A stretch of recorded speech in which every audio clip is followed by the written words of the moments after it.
पण जेव्हा नकार येतो समोरनं तो ऑब्व्हियसली कोणालाही तो म्हणजे उद्या मला जरी कोणी नकार दिला तर मला पचवणं तर सोपं नसेल. पण जेव्हा अशा वेळी जेव्हा संघर्षण नकार येतो आयुष्यामध्ये तेव्हा काय वाटतं एक माणूस? खूप वाईट वाटतं मला. मी रेवती देशपांडे नावाच्या नाटकामधून सुद्धा 10 प्रयोग झाल्यानंतर काढून टाकलं होतं. काम जमत नाहीये किंवा तू मोहन जोशींचा मुलगा वाटत नाहीयेस म्हणून. 10 प्रयोग 2 महिन्याच्या तालमी आणि 10 प्रयोग झाल्यानंतर त्याच्यानंतर मला स्वप्नांच्या पलीकडले मालिकेतूनही काढून टाकलं होतं. मला खूप वाईट वाटलं होतं. पण अशा वेळेला ना तुमच्या भोवताली कोण आहे हे फार मॅटर करतं. जेव्हा मला स्वप्नांच्या पलीकडले मालिकेमधून काढून टाकण्यात आलं ते जरा वेगळीच गंमत घडली. आर्थिकही काहीतरी घोळ झाला. तेव्हा एक व्यक्ती, मी रडतच त्या स्टुडिओच्या बाहेर पडत होतो. मला खूप वाईट वाटत होतं. एक व्यक्ती आली मागून, मला म्हणे संकर्षण, मी आवाज दिला. मी वळलो तर मला म्हणाले क्या हुआ. त्यांची अशी हिंदी बोलायची स्टाईल आहे. तर मी म्हटलं सर ते जमत नाही आहे म्हणतायत. काढून टाकलं. अच्छा मग आता काय प्लॅन. म्हटलं सर काही नाही, आता बघतो MBA चालू आहे, नाही तर मग परभणीला जरा महिनाभर राहून येईन. बरं. एक दिन बेटा तू बहुत बडा बनेगा आणि तू इतका बिझी असशील ना की तू ज्यांनी आता तुला काढले त्यांनाच म्हणशील की मला नाही तुमच्याबरोबर काम करायचं. हे झालंय आता? आता तसं झालंय.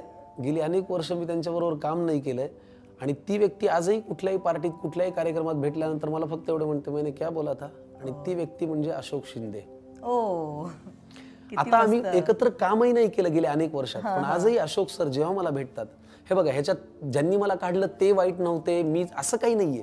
ही त्या वेळची, आणि मला खरंच काम येतही नसेल, मी नवा होतो, मला येतच नव्हतं असं आपण म्हणू. पण अशोक शिंदे मला आजही म्हणतात की मी तुला काय म्हणलं होतं. आणि तसं जेव्हा मला नाटकातून काढून टाकलं होतं तेव्हा एका माणसाने मला असं असं बकुटीला धरलं, मोहन जोशी. मला म्हणाले काय झालं रडायला. म्हणलं काढून टाकलं मोहन सर, आता मी नाटकात नाही आहे तुमच्याबरोबर. मी तुला 3 गोष्टी सांगतो. पहिली गोष्ट, एक दार बंद 99 उघडे. क्या बात. दुसरी गोष्ट, चांगल्या नटाला मरण नाही, तू चांगला नट आहेस. आणि तिसरी गोष्ट, पुढे चला. मला ही 3 वाक्य ना अक्षरशः दर दिवशी मी कानामध्ये घुमवतो. एक दार बंद 99 उघडे, चांगल्या नटाला मरण नाही, आणि तिसरी पुढे चला. मोहन सरांनी किंवा अशोक सरांनी हे त्या वेळेला, रिजेक्शनच्या वेळेला तुमच्या भोवताली कोण आहे ना हे फार मॅटर करतं. आणि त्यावेळची माणसं तुमच्या आयुष्यभर लक्षात राहतात.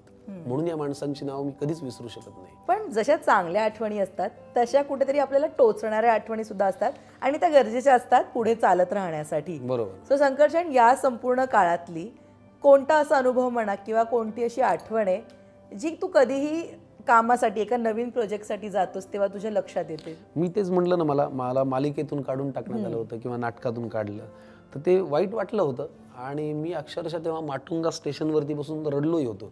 मला फारच वाईट वाटलं होतं, कारण नाटक हा फार जिव्हाळ्याचा विषय. आणि असं नाही की तालमीतच रिजेक्शन आले. 2 महिने तालमी झाल्या, 10 प्रयोग झाले. मला फार वाईट वाटलं होतं. तसं त्या मालिकेतून जेव्हा काढण्यात आलं ना तेव्हाही वाईट वाटलं होतं. आणि ना वाईट अजून एका गोष्टीसाठी वाटलं.